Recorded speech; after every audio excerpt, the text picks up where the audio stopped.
মধ্যপ্রাচ্যে বাণিজ্য বাড়ানোর বিষয়ে গুরুত্বপূর্ণ পদক্ষেপ নিয়েছে ভারত। সোমবার ইরানের সঙ্গে চাবাহার বন্দর নিয়ে 10 বছরের চুক্তি করে নয়াদিল্লি। পরে এক বিবৃতিতে ভারতের বন্দর, নৌপরিবহন ও জলপথ মন্ত্রণালয় জানায়, চুক্তির লক্ষ্য আঞ্চলিক সংযোগ বাড়ানো এবং ভারত, ইরান ও আফগানিস্তানের মধ্যে বাণিজ্য সহজ করা। তবে যুক্তরাষ্ট্রের চক্ষুশূল ইরানের সঙ্গে চুক্তি করে বিপাকে পড়তে যাচ্ছে ভারত, কারণ বিষয়টিকে মোটেও ভালোভাবে নেয়নি ওয়াশিংটন।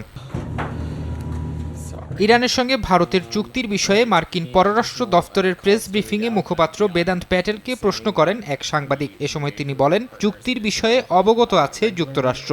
এরপরই নাম উল্লেখ না করে ভারতের ওপর নিষেধাজ্ঞার হুঁশিয়ারিও দেন বেদান্ত প্যাটেল। বলেন, ইরানের ওপর মার্কিন নিষেধাজ্ঞা এখনও বহাল আছে। যারা তেহরানের সঙ্গে বাণিজ্যিক চুক্তি করতে চায় তারা নিজেদের ওপর নিষেধাজ্ঞার পথ উন্মুক্ত করে তুলছে। কৌশলগত বিবেচনায় ভারতের জন্য ইরানের চাবাহার বন্দর খুবই গুরুত্বপূর্ণ। এই বন্দর হয়ে ৭,২০০ কিলোমিটার আন্তর্জাতিক ট্রান্সপোর্ট করিডোর দিয়ে Iran, Afghanistan, Russia, Armenia, Azerbaijan ও মধ্য এশিয়ার দেশগুলো, এমনকি ইউরোপে পৌঁছানো সহজ হবে ভারতের জন্য। ফারহাদ চৌধুরী, সময় সংবাদ। স্বাস্থ্য এবং স্বাদের মধ্যে চমৎকার একটা ব্যালেন্স করে পীর প্রিমিয়াম আয়োডাইজড লবণ।